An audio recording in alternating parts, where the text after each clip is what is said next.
오늘 우리에게 주신 하나님 말씀은 역대하 7장 11절에서 14절입니다. 구약성경 역대하 7장 11절에서 14절 665페이지 우리 함께 읽겠습니다. 시작. 솔로몬이 여호와의 전과 왕궁 건축을 마치고 솔로몬의 심중에 여호와의 전과 자기의 궁궐에 그가 이루고자 한 것을 다 형통하게 이루니라.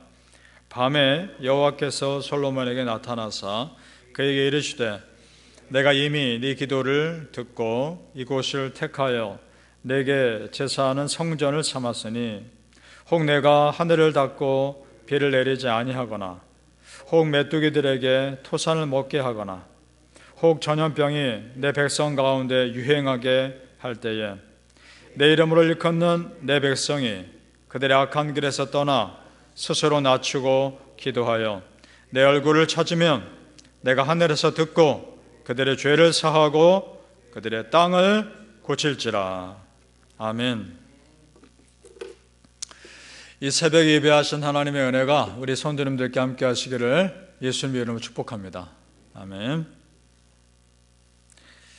자, 오늘 말씀은 솔로몬이 성전을 짓는 모든 과정이 형통하게 이루어졌다 말씀하고 있고, 그리고 하나님께서 그 성전을 기쁘게 받으셨다는 것을 보여줍니다. 그리고 실제로 솔로몬이 하나님 앞에 예배를 드릴 때, 성전을 다 짓고 나서 예배를 드릴 때 놀라운 일이 일어납니다. 1절을 보시죠. 오늘 7장 1절을 제가 읽겠습니다. 솔로몬이 기도를 마침에 불이 하늘에서부터 내려와서 그 번제물과 제물들을 사르고 여호와의 영광이 그 성전에 가득하니. 아멘. 하나님께서 하늘에서 불을 내리셨고 그 불이 제단의 제물을 살랐습니다. 이 말은 이 예배 기쁘게 받으셨다는 겁니다. 그 솔로몬의 기도 다 받으셨다는 겁니다. 그 사인입니다. 그리고 계속 7장을 읽어가다 보면 이렇게 되어 있습니다. 불이 하늘에서 내리고 제물을 사르고 여호와의 영광의 성전에 가득한 것을 백성들이 다 봅니다. 그리고 그 놀라움에 땅에 엎드립니다. 엎드려서 하나님께 경배하며 감사와 찬양을 드립니다. 그것이 나와 있습니다. 여러분, 이것이 예배가 주는 은혜입니다. 무슨 말이냐? 예배 가운데 하나님의 영광이 충만히 임하시면 그 예배 드리는 백성들 안에 자연스럽게 기쁨과 감사가 흘러 넘치는 것입니다. 믿습니까? 이것이 예배가 주는 은혜입니다. 이런 겁니다. 염려와 두려움으로 예배당에 왔다가 충만한 은혜를 받고 예배당 밖을 나갈 때는 기쁨과 감사가 가득해서 돌아가게 되는 겁니다. 실제로 이스라엘 백성들 안에 그런 일이 일어납니다. 10절을 우리 같이 읽어보죠. 7장 10절 같이 읽겠습니다. 시작. 7달 제23일에 왕이 백성을 그들의 장막으로 돌려보내매 백성이 여호와께서 다윗과 솔로몬과 그의 백성 이스라엘에게 베푸신 은혜로 말미암아 기뻐하며 마음에 즐거워했더라. 아멘. 집회를 마치고 돌아가는 그 백성들의 마음이 기쁨과 즐거움으로 가득한 겁니다. 저는 소망합니다. 우리 성도님들 주일마다 예배드리고 집에 가실 때 여러분 마음이 평안과 기쁨으로 가득해서 가시길 축복합니다. 그래서 예배가 여러분 안에 치유가 되시길 바랍니다. 아멘. 그리고 오늘 성전 예배를 통해 주목할 것이 있습니다. 하루로 끝나지 않았다는 겁니다. 절기와 함께 이어집니다. 절기와 함께 이어지는데 7일 동안 절기가 지켜지고요, 그 다음날 큰 집회가 열립니다. 더 큰 집회가 열립니다. 그러니까 이것은 단순히 한 번의 예배가 아니라 일종의 부흥성회입니다. 부흥 집회가 열린 겁니다. 8절에서 9절을 보겠습니다.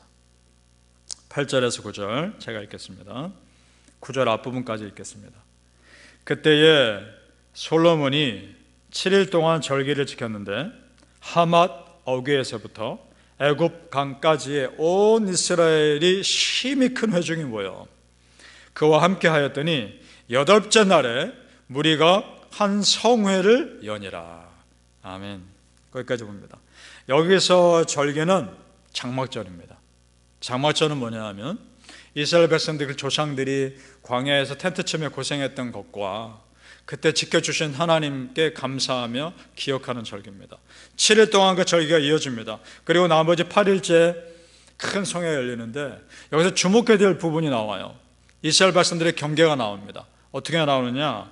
하맛 어기라고 나옵니다. 이것은 북쪽 끝입니다. 그 다음에 애굽강까지는 남쪽 끝입니다. 애굽의 나일강이 아니라 남쪽 경계를 말합니다. 북쪽 끝에서 남쪽 끝까지 온 이스라엘이 그 이스라엘 전체 하나님이 임재하실 것을 바람으로 백성 전체가 참여한 겁니다. 놀라운 일 아닙니까?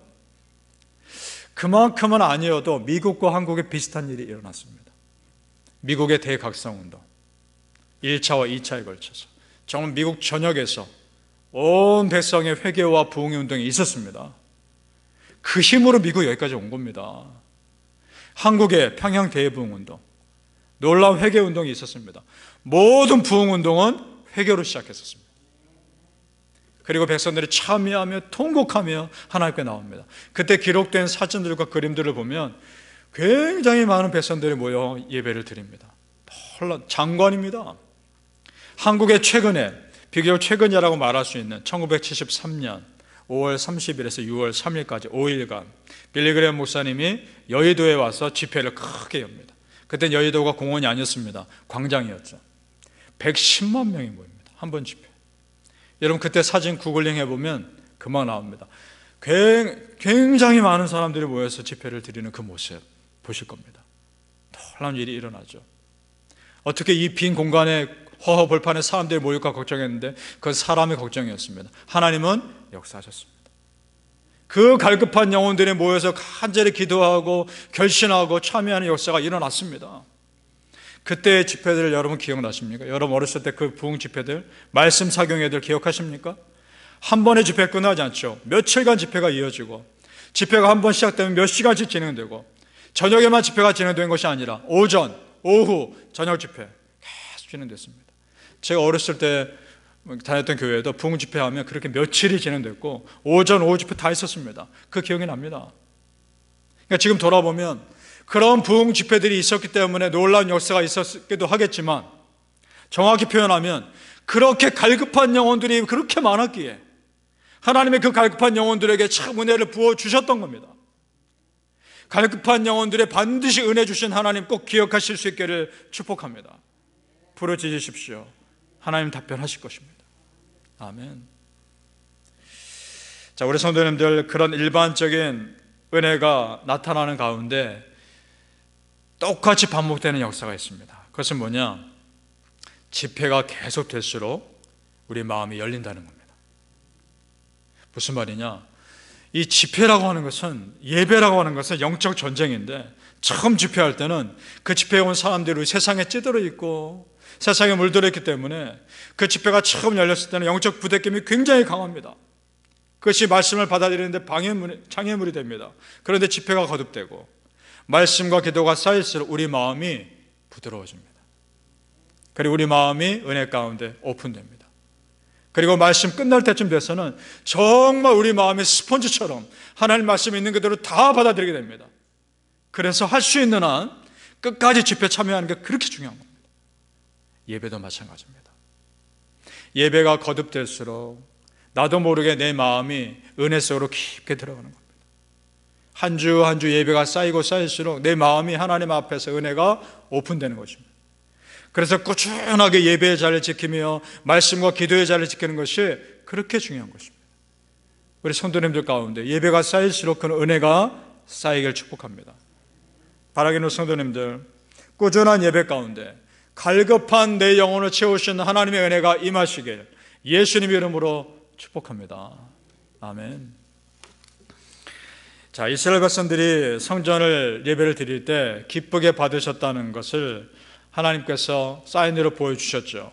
그리고 하나님께서 밤에 솔로몬의 기도 가운데 나타나서 축복하십니다. 꿈 가운데. 그런데 그 축복이 평소와 좀 다릅니다. 너무도 실제적이고 현실적인 문제를 다루더라는 겁니다. 자, 13절을 다시 봅니다. 13절 제가 읽겠습니다. 혹 내가 하늘을 닫고 비를 내리지 아니하거나 라는 부분입니다. 이건 무슨 문제를 다룹니까? 농사를 짓지 못하게 되거든. 경제적인 문제입니다. 물질의 문제. 네가 물질의 문제를 당하거든. 이런 말입니다. 그 다음, 혹 메뚜기들에게 토산을 먹게 하거나. 이건 또 무슨 말이냐? 이거 역시 경제적인 문제이기도 하고 자연재해를 당했거든. 네가 감당할 수 없는 일들을 당했거든. 그런 말입니다. 그 다음, 혹 전염병이 네 백성 가운데 유행하게 할 때에, 지금 이런 똑같은 상황, 우리가 코로나 가운데 있게 될 때에 예상 못한 전염병, 원숭이 두창이나 그런 일들이 앞으로 또 터지게 될지 모르겠지만 그런 일을 겪게 될 때에, 건강의 문제를 당할 때에, 이런 말입니다. 그러니까 보십시오 여러분, 우리가 살아가는 데 만나게 되는 기본적인 이 땅의 문제들입니다. 아주 현실적이고 내가 감당할 수 없는 땅의 문제들을 만날 때에 어떻게 해야 되느냐, 그 말을 말하고 있는 겁니다. 그 답이 14절입니다. 그때 하나님이 우리가 하시는 말씀, 은행을 찾아가거나 의사를 찾아가거나 그게 아니라는 겁니다. 먼저 해야 될 게 뭐냐, 그게 14절에 나오는 겁니다. 우리 같이 읽어보죠. 시작. 내 이름으로 일컫는 내 백성이 그들의 악한 길에서 떠나 스스로 낮추고 기도하여 내 얼굴을 찾으면 내가 하늘에서 듣고 그들의 죄를 사하고 그들의 땅을 고칠지라. 아멘. 삶의 문제를 만났을 때 가장 먼저 해야 될 게, 내가 어떤 문제가 있는지 돌아보고 회개하고 하나님께 돌아와라. 그러면 하나님께서 이 땅의 문제를 고쳐주겠다 말씀합니다. 하나님을 찾고 하늘의 것을 찾으면 내가 네 땅의 문제를 해결해 주겠다 말씀하십니다. 믿습니까? 아멘. 여러분, 이 하나님의 축복의 선포가 지금 솔로몬이 지은 성전과 무슨 관계가 있는가 이렇게 생각할지 모르겠지만 그 다음 구절의 답입니다. 15절 16절 같이 읽어보겠습니다. 시작. 이제 이곳에서 하는 기도에 내가 눈을 들고 귀를 기울이리니 이는 내가 이미 이 성전을 택하고 거룩하게 하여 내 이름을 여기에 영원히 있게 하였습니다. 내 눈과 내 마음이 항상 여기에 있으리라. 아멘. 이런 겁니다. 솔로몬, 네가 이 땅의 문제를 가지고 이 성전에서 기도하면, 간절히 부르짖으면 내가 귀를 기울이겠다. 이 성전에 와서 네가 간절히 기도하면 내가 그 기도 듣겠다, 이 말입니다. 성도님들, 성전에 임하시는 특별한 은혜가 있습니다. 성도님들 바라기는 이 성전에 특별한 은혜가 임한다는 걸 믿으시고 열심히 예배드리시고 간절히 기도하시길, 그 예배를 하나님 받으실 것이고 그 기도에 응답하실 것을 믿으시기를 예수님 이름으로 축복합니다. 아멘. 기도하겠습니다. 아버지 하나님, 은혜를 감사합니다. 우리는 하늘의 것을 찾겠습니다. 땅의 문제를 해결하여 주시옵소서. 우리가 해결할 수 없는 땅의 문제들, 전염병의 문제들, 건강의 문제들, 물질의 문제들, 내가 감당할 수 없는 많은 수많은 이 땅의 문제들, 하나님 해결하여 주시옵소서. 먼저 그 나라와 그 의를 구하겠습니다. 하나님, 나의 삶의 문제를 붙잡아 주시옵소서. 하나님, 정말 무엇이 먼저이고 중요한 것인지를 깨달아 알게 하여 주옵소서. 우리가 정말 붙잡아야 할 것을 붙잡게 하여 주시옵소서. 하나님, 정말 믿음의 사람으로 살길 원하는데 그런 일들이 얼마나 힘든지, 그러나 그럼에도 하나님 붙잡을 때 놀라운 역사를 일으켜 주시옵소서. 꾸준한 예배의 자리와 꾸준한 말씀의 자리와 꾸준한 기도의 자리가 우리가 얼마나 큰 힘이 되는지 실제 삶에서 경험케 하여 주시옵소서. 감사하며 예수님 이름으로 기도합니다. 아멘.